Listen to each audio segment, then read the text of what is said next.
Toy, ang mic, Toy. Nakauna.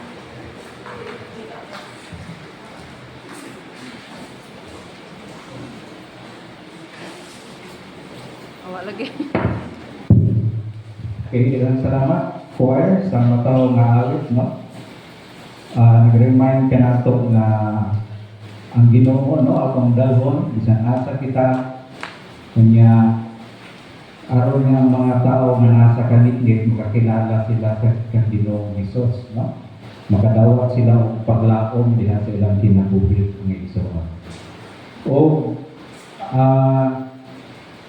kasalamat usab kita, no, sa kahigayunan nga ang atong nga pagsimba, pagpanalagad sa Ginoo, nagapadayon, ang atong unity, cooperation, salamat niya, no, dalayon ng Diyos mga Igsoon. O karon dili kita maglangay, no? Magbasa ka sa Word of God.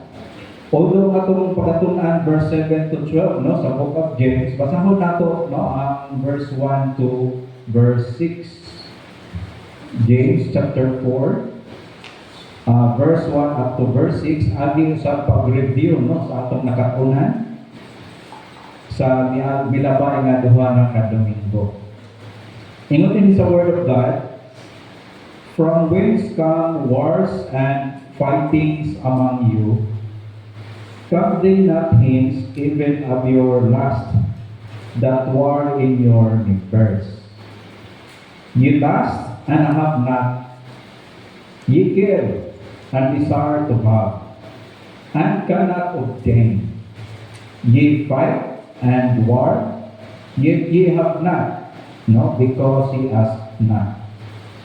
Ye ask and receive not, because ye ask amiss, that ye may consume it upon your lust.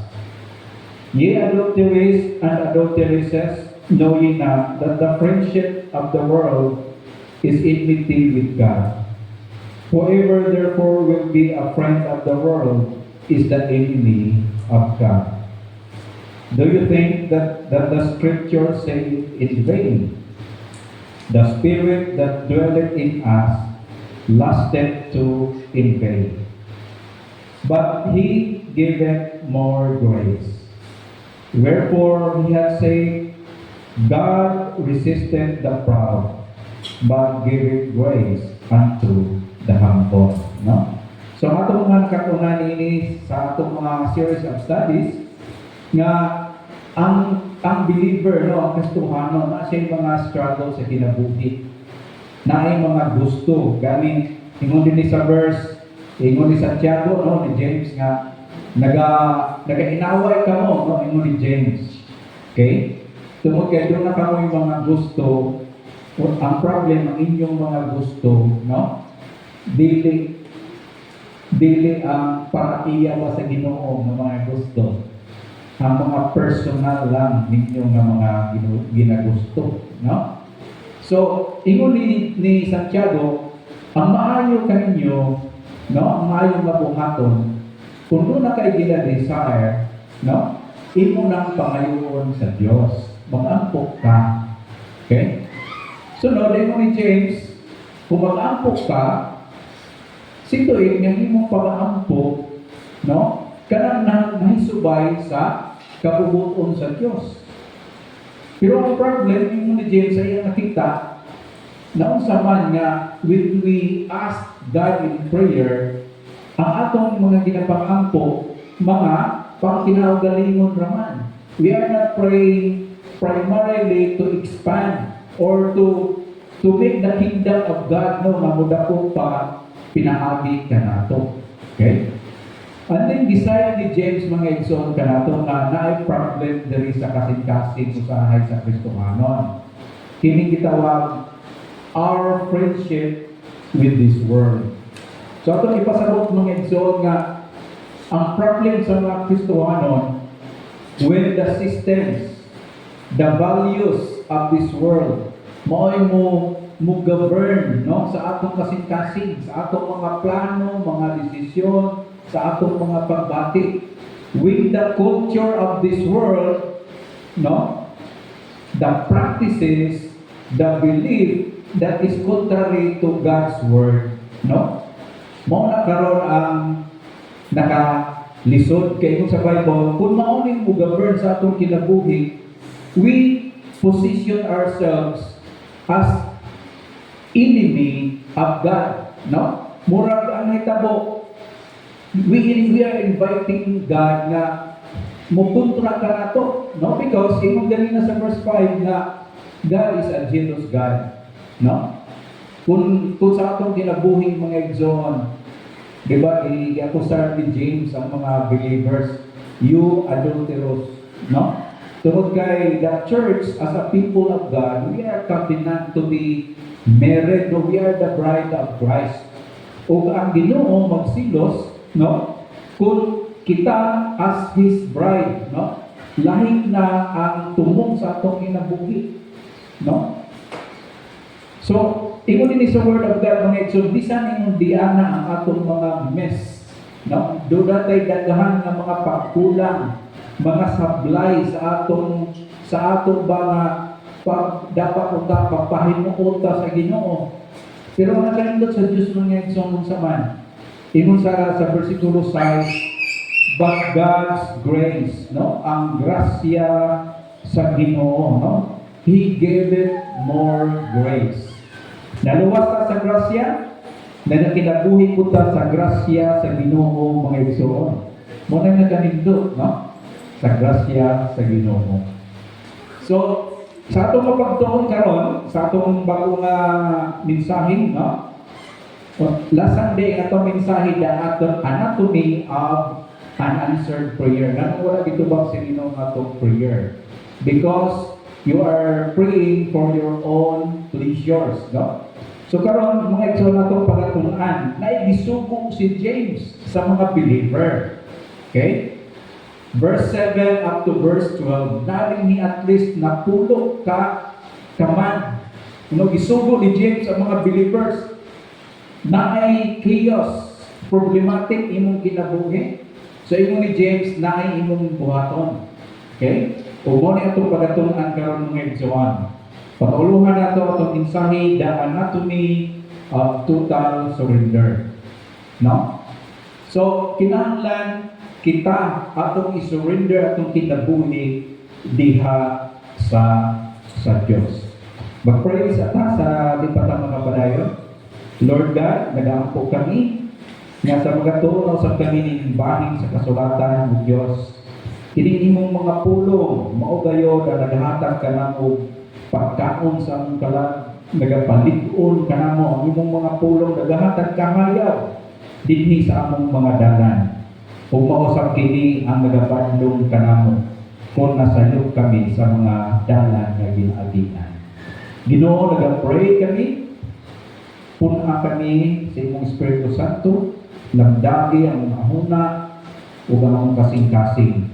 Aron nga imong mga pulong amo kining masabtan, madawat o amo kini igakinabuhi. In Jesus' name we pray. Amen. So ang pinakaminsahe nga buot nato masabtan karon mga igsoon mao kini. Complete surrender requires a total realignment of our hearts toward God. No? So kung ita total surrender to God, no? Nagkinahanglan nga atong kasing-kasing ma-realign, no? Diha sa Dios. Kunya ang hitabo nini mo na atong vertical, no, mahal itong relasyon sa Ginoo. Kunya sa horizontal aspect nga rin sa mga tao, ingon diri which naturally transforms how we treat people, no? So unahon gyud nato atong relasyon sa Ginoo, no? And then mo follow mga igsoon nga maayo atong relasyon ngadto sa mga katawhan. So nagamit kita word nga anatomy, no? Usa kini ka word sa medicine or sa biology mga igsoon. Okay? Nga nag-require kini about dissection or cut, no? Cutting beneath the surface to see how things are truly held together, no? Kumbaga, for example, no, kanang frog imong hiwaon. Kaya aron makita yun nimo unsa na dahil kining mga disputan na gisulti sa libro ng mga parts sa sulod sa maong for example katong frog, no. Now, anatomy of unsa gani total surrender. Paano nato makita ang mga igsoon? What does it actually look like? Kini gitawag surrender to God. No, kung tanaw nato sa microscope. Okay? Kay mao ni dunay problem. Ang problem mga igsoon sa mga Christians mo ni, we try to live double-minded lives. Gikan pa sa chapter 1, no? Kunya dinhi na po sa chapter 4, gi-remind kita pirmi ni James nga ang atong kinabuhi, we are double-minded. Unsa man ang double-minded? We want God's blessing, but we also want the world's control, no? Resulting in internal chaos and broken relationship. Gusto ta manalagad sa Ginoo. Gusto nato i-bless ta ni Lord. Pero paano nga nahimong double-minded? Because we also want the world. No? Gusto po nato ang kalibutan, ang mga practices o mga ginabuhat niini na dili makalipay sa Dios. No? So karon adunay upat ka component kini gitawag paano nato makita ang complete surrender. Una mga igsoon, the position of surrender. Sa mani? Sa verse 7 o sa verse 8, una kinitawag submission and resistance. We are to submit. Ingon sa verse 7, submit yourselves then to God. Resist the devil and he will flee from you. So dili pa lang sa verse 7, doon na duha nga gisugo sa Ginoo kanato. Sa original Greek, gitawag kini nga kaman aorist imperative. Unsa may kahulugan niya na mga igsoon? Now, kini nga word nga kini siya di ay kapulong, no? This is like a military commander shouting urgent orders. Mo na ipakita din ang picture. The aorist imperative calls for immediate decisive action, no? So James is saying, he is not saying you try this tingin lang ni. But rather, ang pasabot ni James, he is saying, do this right now. Kung himuan siya dayon, ayaw paglangay-langay. Gusto nato na magmaayo ang itong kinabuhi. So, be in complete surrender to God. But how to do this? Ingon ni James, submit to God. No? Kung saan may submit to God ng igsoon, no? Submit yourselves. Again, kini nga word is a military term, no?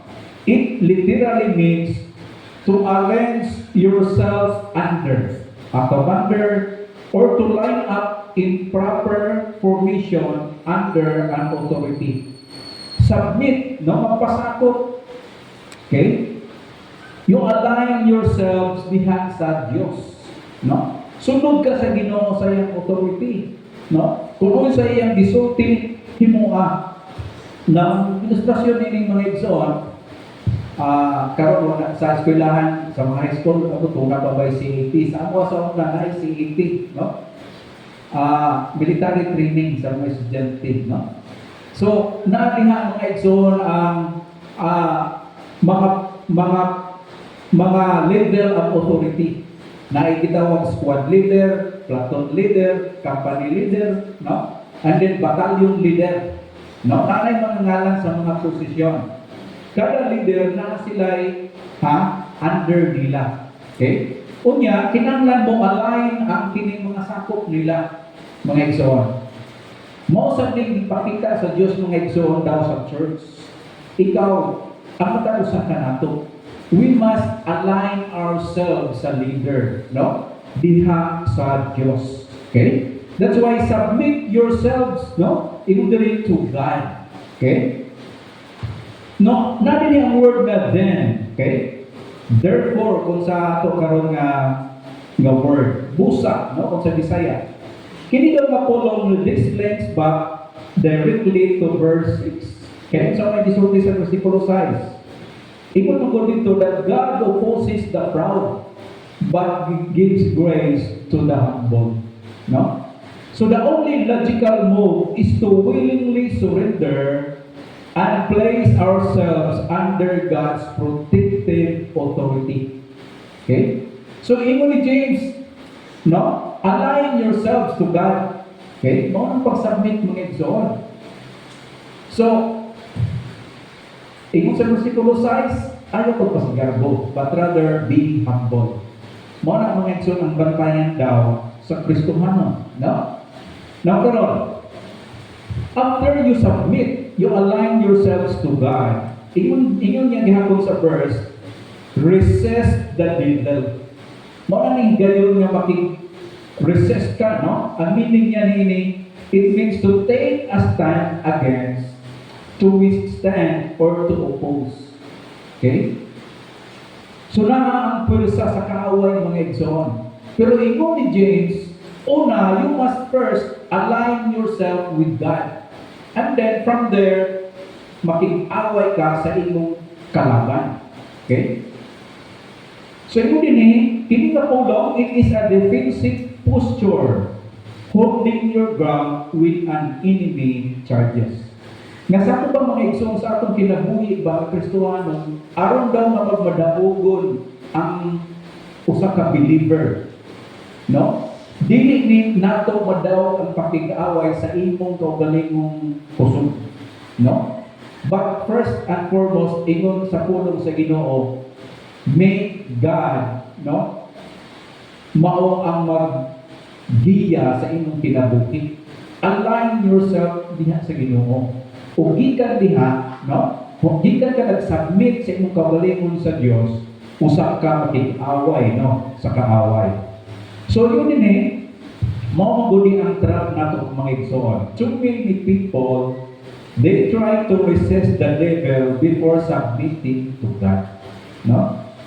So if you are not submissive to God's authority, so sa may follow, we have no spiritual authority of our own to resist spiritual opposition. Mo na mapirmi kita pilin no sa kaaway. Dili ta makaresist. Dili makaresist sa temptation, dili makaresist sa sala. Nga naman, kaya ingon din mga igsoon, una, wala kita nagapailalom sa authority sa Ginoo sa atong kinabuhi. We did not, or we do not allow God to be the master, no? Dinhi sa atong kinabuhi. Okay? So, muna yung mga igsoon nga dili sa magmadaugon, no? Sa spiritual battle. So again, no? Kinahanglan nga we will submit, we will align ourselves to God. Kung niya po na promise mga igsoon, and the devil, kung sa kuno, he will flee from you.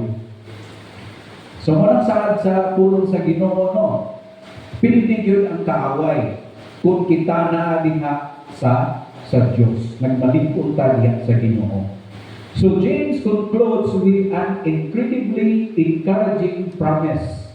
No? Kanang word din nga flee, may karakter pagdaga, no? To run away in terror, to escape, to take flight, no?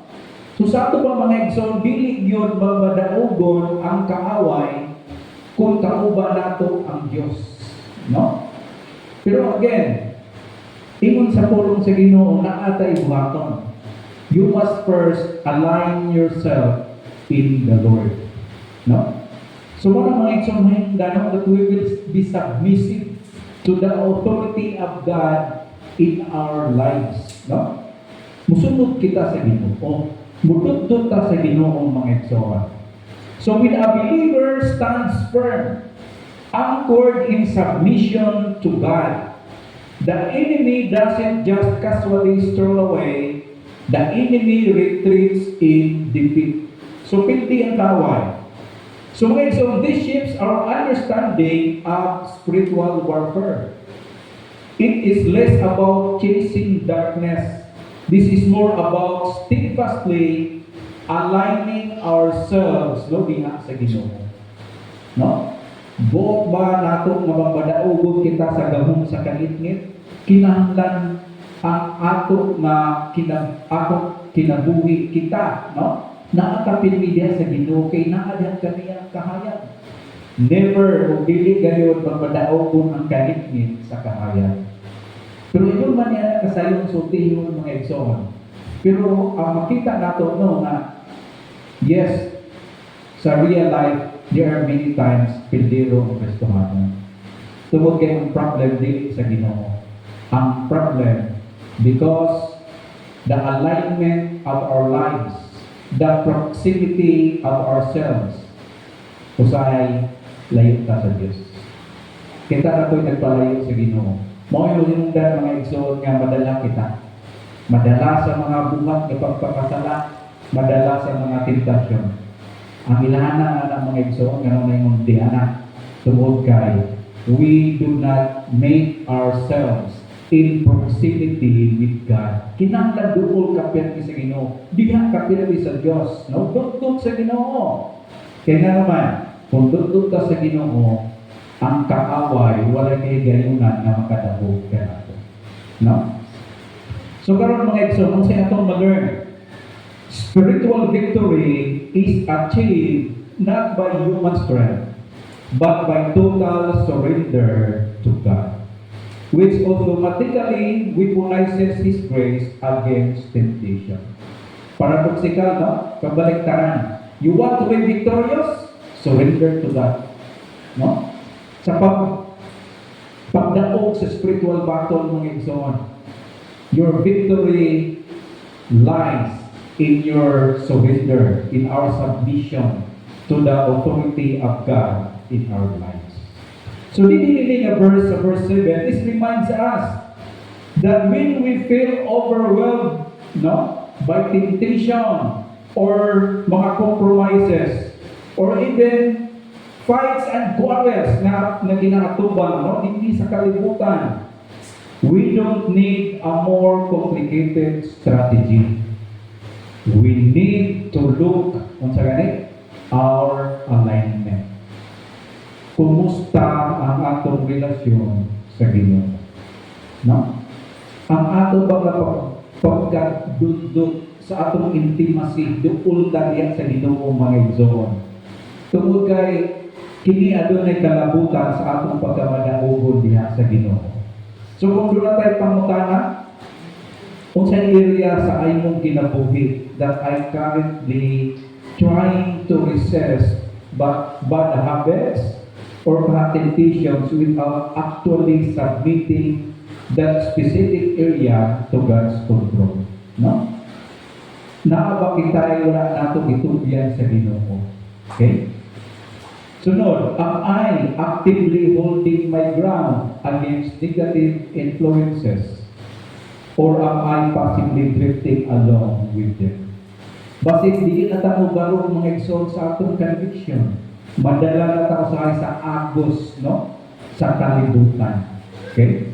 So muna ang mga challenges, di isa yun mga igsoon, no? Ang kinabuhi ng Kristohanon. We need the help from God. So yun din sa verse 8, sunod na po nga sugo, no? Come near to God. Okay? And He will come near to you. No? Wash your hands, you sinners, purify your hearts, you double-minded. So na yun din, He come near to God. Okay? Now, remember, nagisulat kining book of James sa mga believer ng mga Israelites. No? Para nila mga igsoon, kining come near to God, na sila'y familiar nini. Marikol nila mga igsoon ang gitawag mga practices sa mga Levites sa Old Testament. Okay? Ang mga Levites, mao silang mudukol sa Diyos. No? They serve God in the temple. Okay? So, mao ning mga pare, no? Gikan sa tribo nga mga Levites. Priests had to undergo strict cleansing rituals before they could approach the holy presence of God in the tabernacle of the temple. Nasa sila yung mga ritual, no? Na ginabuhat kini sila before sila mo serve dito sa temple. So karon si James takes this priestly language and apply it to everyday ordinary believers. So katulad practice sa Old Testament sa mga Levites, i-apply ni James ngadto sa mga believers noon sa man. Kung siya gusto ipabot ni James. So James is telling the believers that they all have access to God. But they must treat His holiness with the same reverence, no, as the priest did. So kita mga igsoon, no, when James, iyan ang isultian na come near to God. Okay? Doon sa Diyos. Kung sa ato nga pagduo sa Ginoo, ipakita din mga igsoon na ayaw kalimot sa imong pagpapalagad sa Ginoo, nga kanang Diyos nga imong gialagad, He is a holy God. No? Balaan siya nga Diyos. No? So mo nang imong dinhi, come near to God. Okay? So James placed the initial action on the believer. Okay? Mauning buhaton daw nato muduol tagyod pirmi sa Dios. Okay? Ayaw yung palayo sa Ginoo. Kaya kung palayo daw ka sa Ginoo mga igsoon, remember that the devil is there. Like a roaring lion. Kulis-kulison ka sa imong kinabuhi, bumuon ka sa kaaway, no, sa devil, kung magpalayo ka sa Ginoo. So imong dili ni James, the invitation is come near to God. Kinahanglan atong kinabuhi mismo. Kinahanglan kita madukol pirmi sa Dios, no?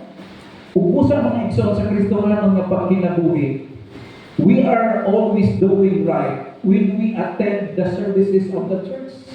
Kaya kini mao man mapaduro nato sa Ginoo.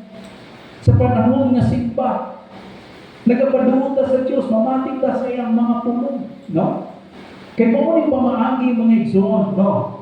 Kaya ang saad mo dinhi, if we come near to God, He will come near to us. No? So ang Ginoo naghulat ra siya pirmi nato na kita muduol diha kaniya. No, ang Ginoo dili siya mamubos nato. Nadali mo ba nato? No, hindi mo na si Lord mga igsoon. Ang Ginoo gipadayon niya sa iyang mga pulong, gusto niya kita nga iya kita tabangan, iya kita panalanginan. But how can God bless us if we are far from Him? Magsige ka reklamo sa Ginoo, Lord, asa naman imong mga panalangin, Lord, nga gisaan. But look at ourselves. Kumusta ang atong pagkaduo sa Diyos? Our proximity. No? So, bago lang hitabo ang linog, no? Kaluoy sa mga nalinugan kay paglinog, dito mo yun sila sa epicenter. No? So, natakuan yun sila. Ang ilang proximity ba, kundi ang dilubyo, dito mo sila. So nadakot, naguba, ang uban daghang na namatay. Pero mag-ispo ta mga igsoon proximity sa pagpanghatagay o panalangin sa Ginoo sa atong kinabuhi. Kinahanglan kita, our proximity must be with the Lord. Naatapilni kanunay diha sa piling sa Ginoo. No? Doon kaniya kanunay. Kaya panalangin na sa Diyos. No? So imo ni James, no? You want makita sa imong kinabuhi nga magmaayo. Okay? Come near to God. Padugo sa Diyos. Ang sorry, nila ito masaktan sa mga Kristohanon ba? Kung na problema, di na mo simba. Brad says, ano mo kayo simba? Kaghan naging problema, pastor. Mga nakali lang sa pagmusimba, sa'yo na nanisisla. Because sa Bible, mga igsoon, our help comes from the Lord. No? Gika sa Ginoo atong tabang. Kunya karon kung magpalayo ka sa Ginoo, how can He extend His blessing to us? No? So mo na mga igsoon nga give favor to ourselves. No? Tagay pabor ang imong kaugalingon. Instead nga magbugmok ka sa imong kwarto kay daghang pagsulay, kung sa'yo maayo kung mo nang isimba. Mamatay ka sa mga pulong sa Diyos. Mahayalan ka ba? Ang imong mga burden, mag-isip pa ang burden. Tingnan naman, our help comes from God. Gikan sa Diyos ang atong taba ang mga igsoon. Dito sa ikalawang punto mga igsoon, kinikitawag, paano nato ang say component sa kanang gitawag total surrender to God, no? So yung una, yung dito submit to God, no? And resist the devil. and come near to God. No, una dito. Ay kaduha, kini gitawag cleansing. Ang paghimlo mga igsoon. Internal and external cleansing sa atong kinabuhi. A surrendered life is not only you submit to God, but you make your life clean before Him. No? So muna gingon sa verse, padayon ta sa verse 8, second part. Ingon niya diha, wash your hands.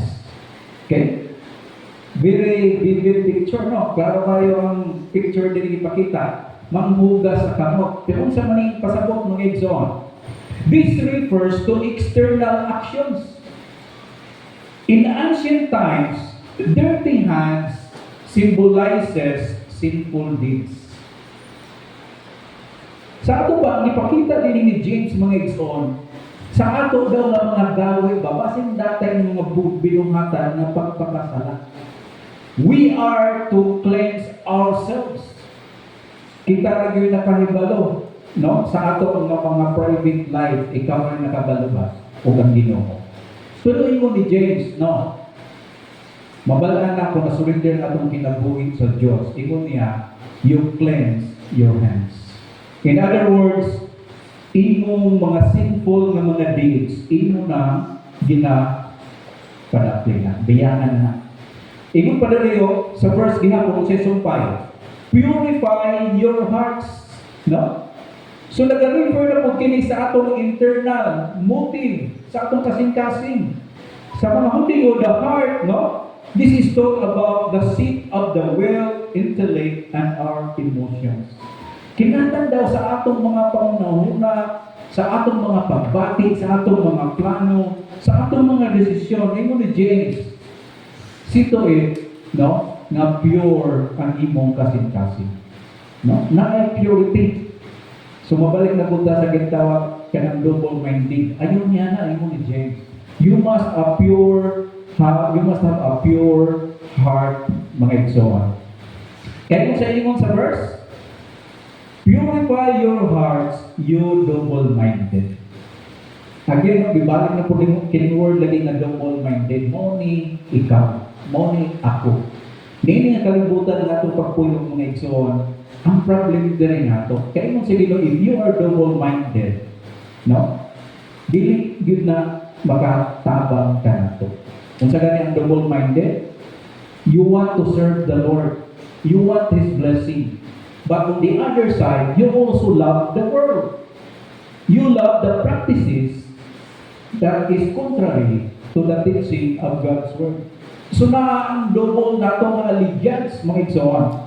So kini mo ni, no? It describes kini double-minded, no? Literal, it is two-souled, gumaytaan. Okay?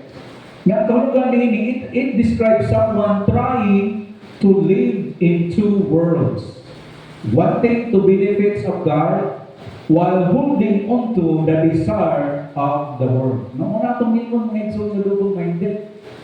Pero dili ni magsilbi at tubangan sa Diyos, dili si Lord gusto niya ni. God wants our total allegiance, complete surrender. We will submit to Him. Now karon, another command sa verse 9. Sa atong cleansing, sa atong pagalingon, ingon niya din grieve, mourn, and wail. Change your laughter to mourning and your joy to gloom. Now, kung sa Bisaya, medyo lang siya na pagkasulti. Pagsubo, pagluksa, pagbako. Kaya kung sa maning gusto ni James na ipaabot mga igsoon. Now, ako sa ko ang background ni sa Old Testament. Kaya naan siya yung background sa Old Testament mga igsoon. Doon ay mga propita ginapadala ang Diyos sa mga katawan sa Israel. Karon, kung makasala gani ang mga Israelites mga igsoon, makatilaw ni sila sulti sa mga propita, sakit yun nga panulti. Ano matauhan ng mga Israelites na nakasalak sila sa Diyos? No? So karon, pag-ingon nga, turn your laughter and your joy into mourning. Okay? So James mentions, kini daw ng mga pulong mga igsoon, wala pinag-discuss about innocent na happiness. Ang girefer din ng mga igsoon, no? The frivolous, the self-satisfied complacency of believers who are living worldly lives, no? Choosing selfish ambitions and treating others poorly, no? While acting like everything is completely fine. In other words, sa kinabuhi daw nato, kung feeling at ease na ta, comforted na ta sa kalibutanon nga mga butang, no? Nga wala nakapalipay sa Ginoo.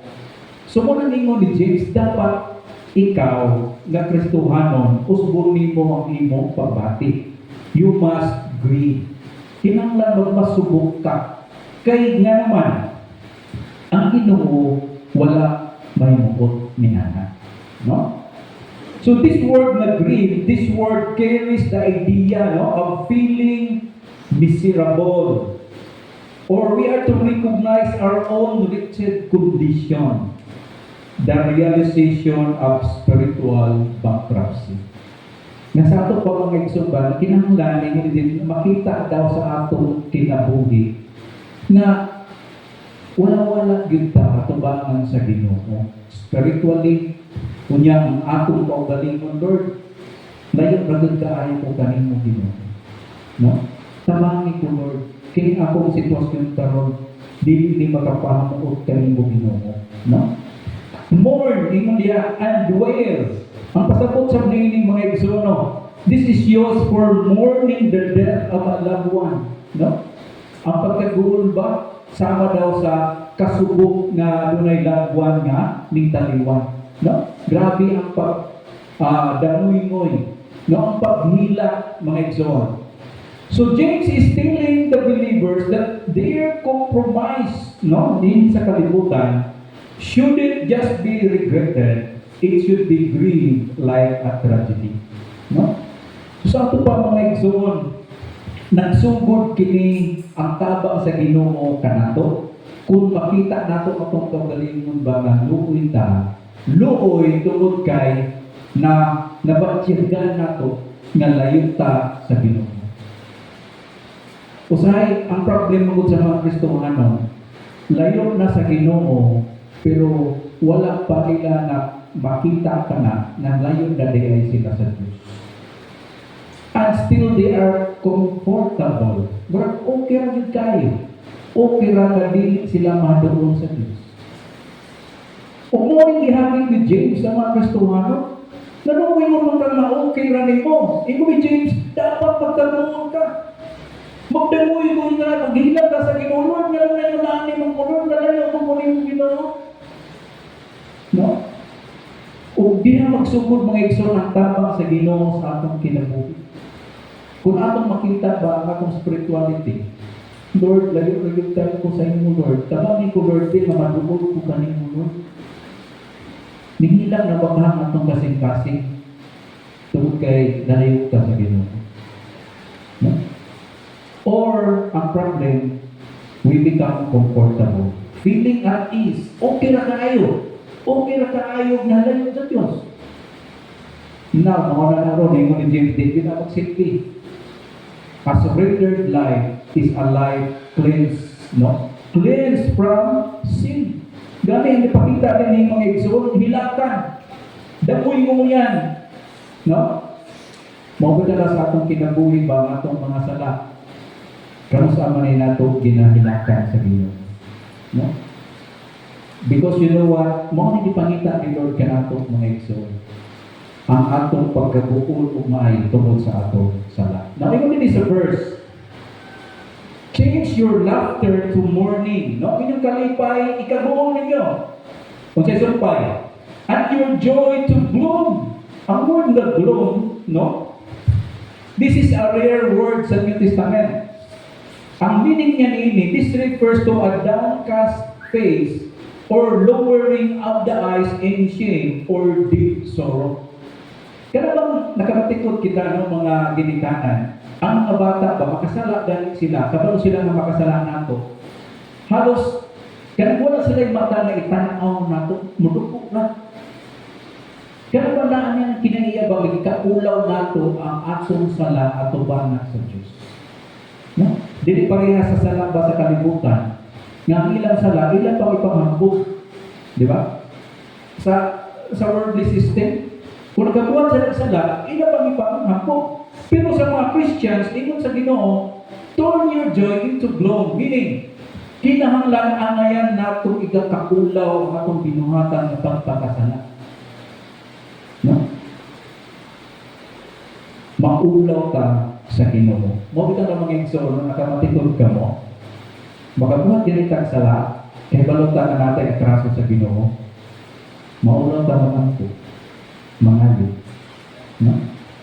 Kaya nga naman, kabalutan na natay sala, tubangan sa Diyos. So karon, kung sa'yo maayo, stop pretending everything is fine. Let your heart breathe for what breaks God's heart. Ayaw ina nga okay ra kung nakahibalo ka na doon na tayo binuhatan nga di maayo. Because if you look at it, ang Diyos dili yun malipay nimo. Kung doon na tayo mga binuhatan mga igsoon nga dili maayo,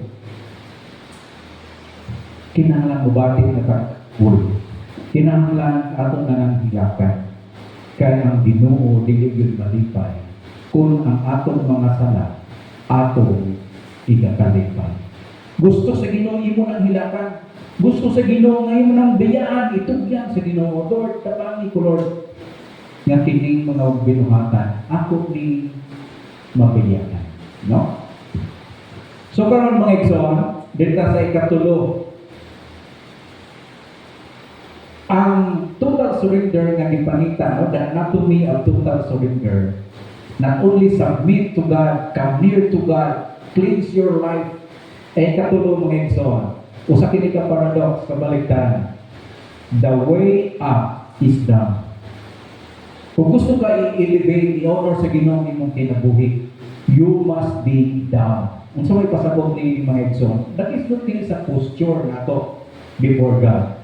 The skeletal structure of the kingdom of God is completely upside down compared to the world. Lahi na ang iya sa Ginoo pamaagi sa kalibutan. Ang pamaagi sa kalibutan, kinahanglan magpataas ka. Pero lahi mo sa Diyos mga igsoon. Ingon din sa Bible, sa verse, no? Verse 10, humble yourselves before the Lord, and He will lift you up. No? So, mauni ang paradox na itong himuhon mga igsoon sa itong kinabuhi, bantayan daw rin nato. Kining word na humble yourselves, no? Nag-exclude kini about deep sorrow, repentance, or your submission to a king. Kung tanaw na sa hari o sa iyang subject, no? When someone approach a monarch sa kahari, for example, kung din sa katawag nag-repenting niya mo, nasakpan siya, no? Dalon siya na sa hari. Or another example, sa usang katao na nag-fasting siya, no? Atubangan sa Diyos. Mauni daw ang gesture sa ilang kinabuhat. They would physically prostrate themselves, lying flat on the ground with their face in the dust. Okay? Muna ipakita din nga hulang buhay mga igsoon ng humble yourselves. Ang picture na unini, kanang min hapak ka diha sa yuta. Hapak. Tungod kay nakatubang ka sa Ginoo. No? Unsa may meaning ni mga igsoon? This physical lowering was an outward sign of absolute surrender, admitting that they had no power or right to lift themselves up. No? Ginoo, ang iko'y katungod, Lord, nga mo baro, ikaw lang yun ang adunay katungod, Lord. So James used this vivid cultural imagery to describe the necessary posture of the human heart before our holy Creator. Pag-ingon mga igsoon na humble yourselves, di ba ang atong kasing-kasing? Ang mulang buhay na ipakita, naghapak ka, tubangan sa Diyos. You lower yourselves. Ug ang imong pag-lower, mitugkad ka sa mao daw na ang mga igsoon. Humble yourselves. Literally, you allow yourselves to be made low. No? Before God. This implies a voluntary relinquishing of pride, our self-will, and the desire to control our own status or reputation. You know mga igsoon, ang opposite no sa humility, maman ang pride. Kung imong matikdan mga igsoon ang pride, it is more of our ego, ourself. Ang tanan natong mga plano, ang tanan natong mga buhaton, ang tanan natong mga pagbati, nasinto kanon na isa ako. Nasakitan ko, muadto ko, maunay akong desisyon. Si ako ta pirmi. So imong din sa word of God, humble yourselves. Hapa atubangan sa Ginoo ang imong kasing-kasing. It means, Lord, dili ang ako ang imong mga plano. Lord, dili ang akong desisyon, ang imong desisyon. Lord, dili ang akong pagbati, ang imong pagbati. Mao na mga igsoon na humble ourselves before God. No? So yun din humble yourselves before the Lord. No? Crucial kini mga igsoon. It translates in the face of or in the presence of the Master. Kinahanglan mo daw na kita. Because true humility is not comparing ourselves to other people and feeling bad. Dili mo na ang humility. Ingon ani, it is standing in the light of God's absolute holiness and realizing our immense need for grace. No? Kaya bang nangayon kita tabang sa Ginoo because we depend before God. No? Ang saad, dun sa isaad mga igsoon, He will lift you up. Morning saad sa Diyos sa akong kinabuhi. Kung na daw magpaubos sa akong kaugalingon diha sa Ginoo. Dili ikaw magbuot sa imong kinabuhi. Ang Ginoo mo ay magbuot kanimo. Kung si saad sa Ginoo, He will lift you up. In other words, mga igsoon, all components of our being, the physical, the mental, the emotional, ingon sa mo sa Ginoo, He will lift you up. No? Na ang tapang nato sa Ginoo, nindot kaayo ang kinabuhi sa usa ka tawo kung ang Dios mao'y mag-elevate, mag-honor kaniya mga igsoon. No? This means kining He will lift you up. This means to exalt, to elevate, no? To raise to a position of honor. No? So, kung ibuhaton sa Diyos sa mga katauhan niya who humble themselves before Him. No? Magpaubos Ginoo. No? Kaya bang si Lord mo una sa atong kinabuhi. Si Lord ang master sa atong kinabuhi. Kita na align, nagpaduol diha sa Ginoo. The promise is there. He will lift you up. Pag-ingon niya, He will lift you up kung so blessing mo na. Gusto niyo i-bless ka ni Lord? Nindot kayong blessing ni Lord mga igsoon. The blessing of the Lord brings with it harmony and peace and satisfaction. No? Na ay panalangin nga giandam sa Ginoo sa atong kinabuhi. No? Nga nindot kayo ang resulta dinhi kanato mga igsoon. Kung sa isulti ni Jesus sa Lucas 14:11, ingon ni Jesus, for all those who exalt themselves will be humbled, and those who humble themselves will be exalted. Ayaw yung ipatataas ang imong kaugalingon. Ipaubos yun ka sa Ginoo. Ingon sa Ginoo, pagpaubos diri sa akong presensya. Ako'y magpataas nimo. Kaya kung ang Ginoo na galing mo magpataas nato, walay makapugong mga igsoon. Kung ang Ginoo mo ay magpanalangin ka nimo, kinsa may makapugong niya. No? So the business of our lives is our nearness to God, our humility before Him.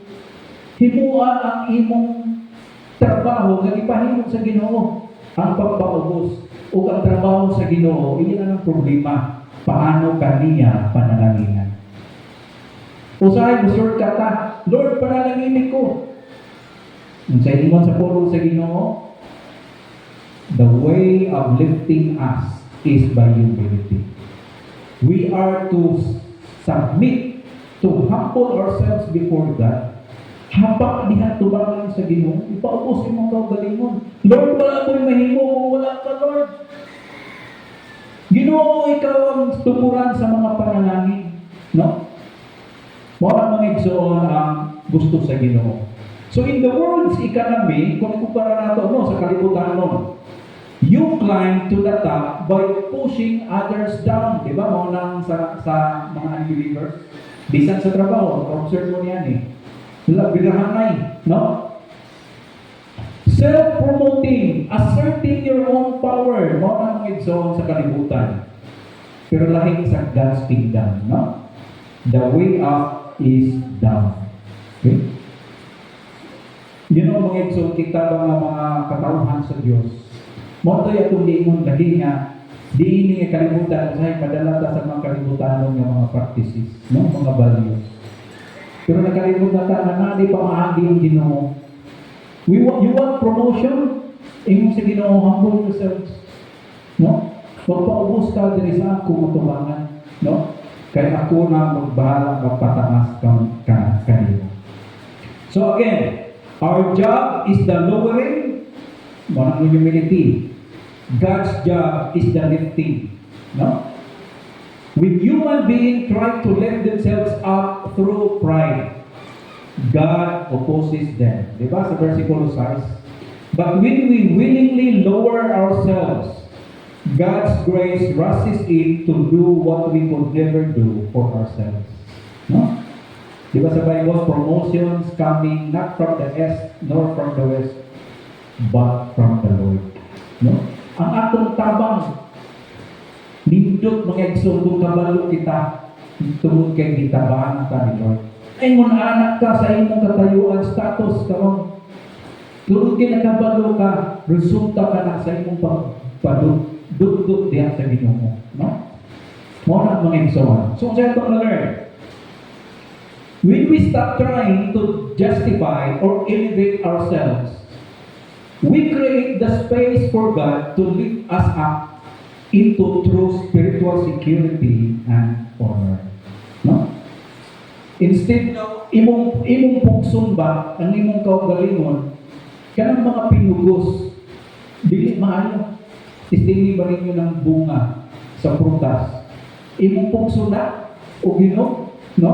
Dili pa sa sakto nga proseso, ay dili maayo resulta. Mao po din mga igsoon, kung pugson imong blessing sa imong kinabuhi, maningkamot ka, mingon ka, okay na rin sa lalit po sa Ginoo, anyway, kapaningkamot man ko. Pero dilit mga igsoon, lahit.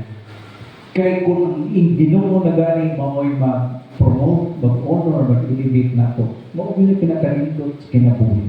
No? Sunod, last but not the least, ato daw surrendered life, mabalan sa daw. Dili lang sa nakahimuhaton, submit, no?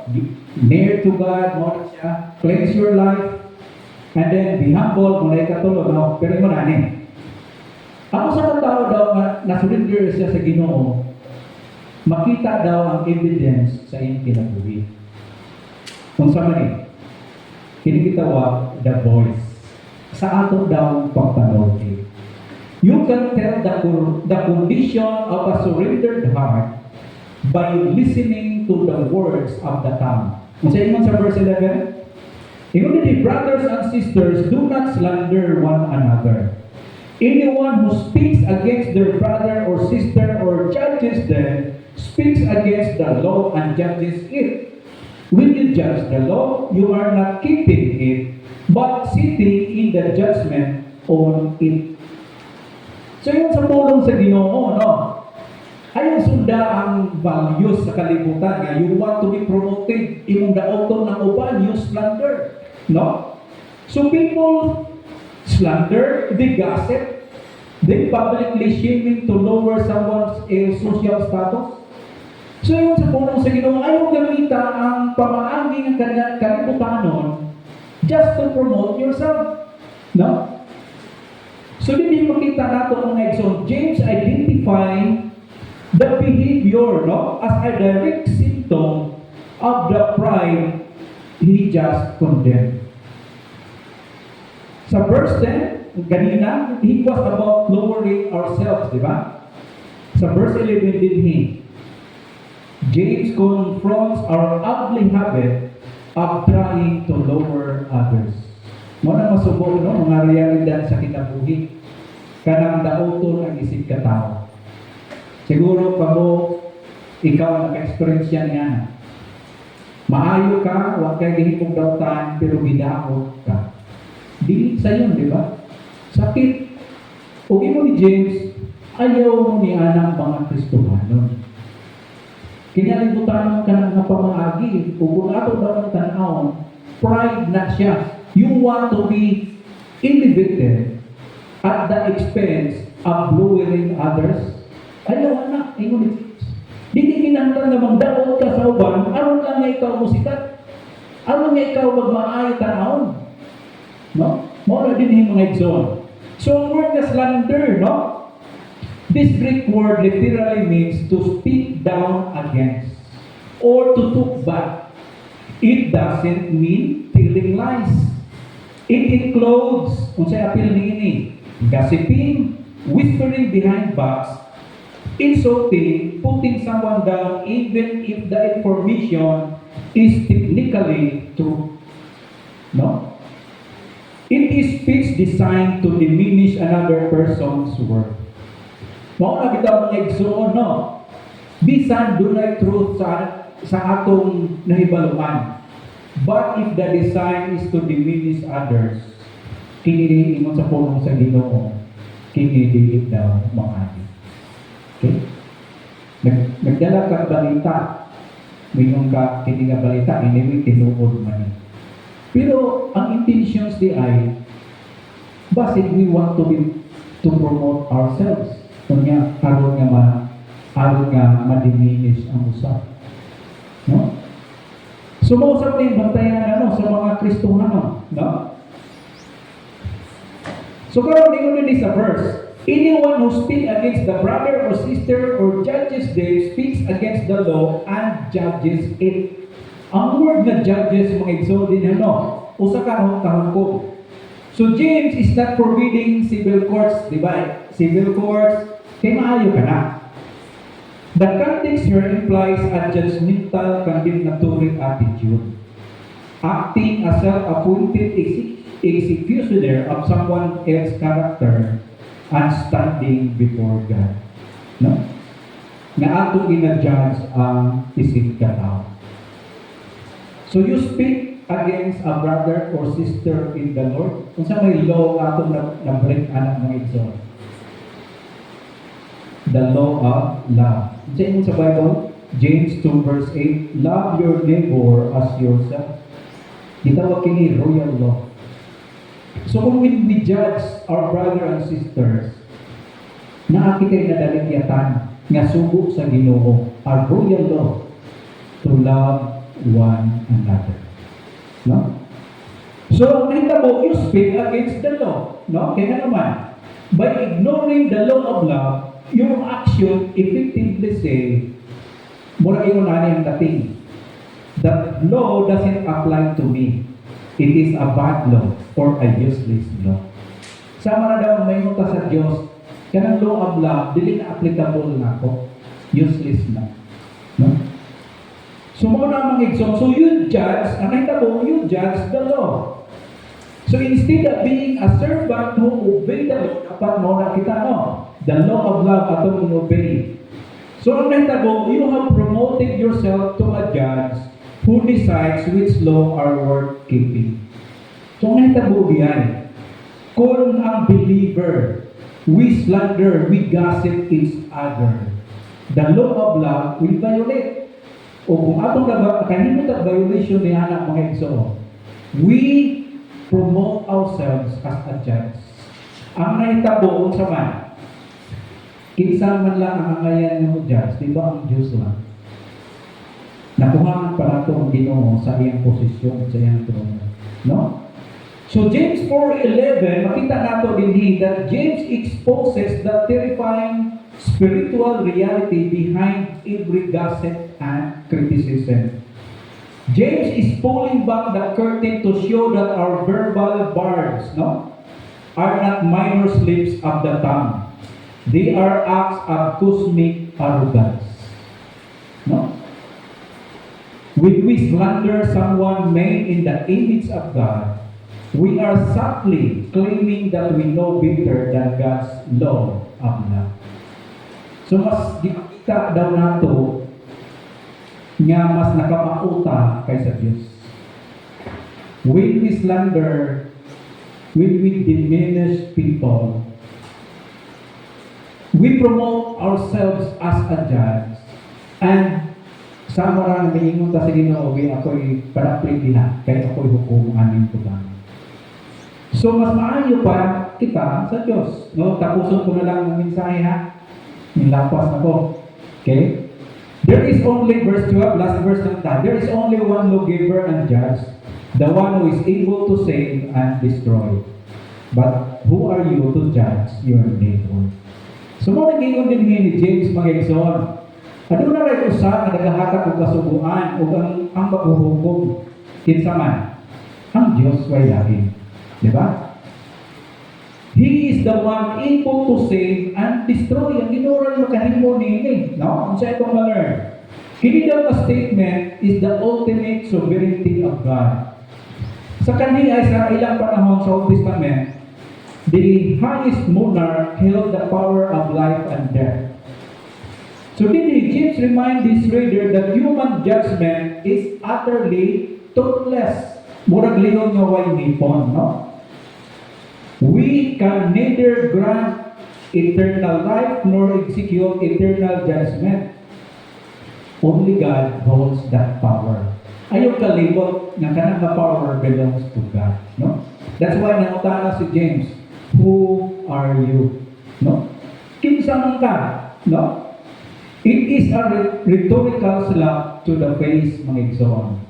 It forces the reader to look at their smallness, mortality, and brokenness. Ikaw nga nag-judge sa imong isig katao, ingon din ni James. Tanawa ang kaugalingon, you are just small, you are broken, you are limited, a finite being. Kung ikaw mo ilog ka sa posisyon nga iya sa Diyos. No? Who are you? No, ingon ni James. So din makita natin mga igsoon, every time we pass ultimate judgment on people, our neighbor, our brethren, we are attempting a hostile takeover of the divine throne. We are not the lawgiver. We are not the judge.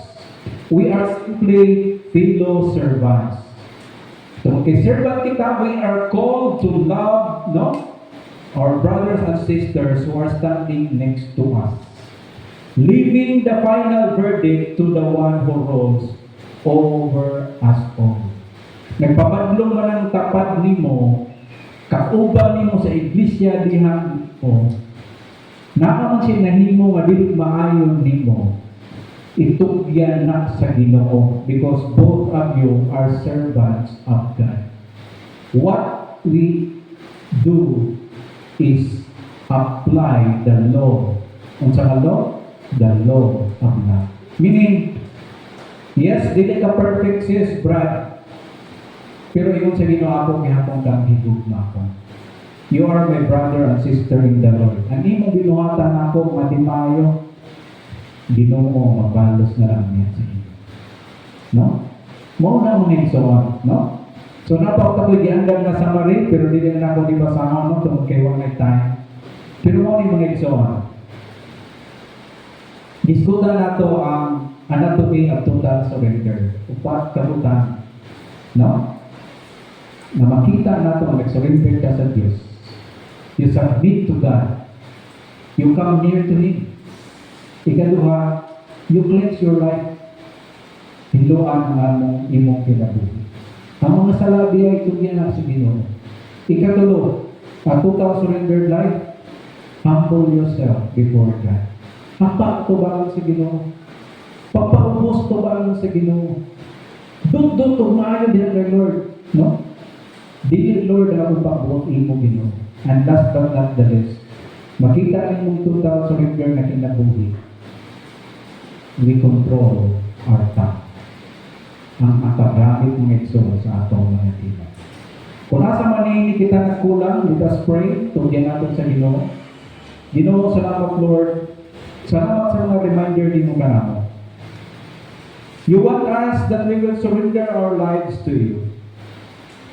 Kung buong nga mo mabayuhan ang among kinabuhi. Tabaki kami Lord. Nga asa niya tumupa makita sa among kinabuhi. Tabangi kami na magpahinusano. Tabangi kami, Lord, na kami mo surrender mo submit sa inyong dihan kanimo. Tabangi kami that our lives, we will clean ourselves from sin. O tabangi kami, Lord, bisan sa among pagpanulti. Make our words, Lord, a channel of blessings. Pagkamayo ang Ginoo, imong mga tulong sa among kasing-kasing. In Jesus' name we pray. Amen.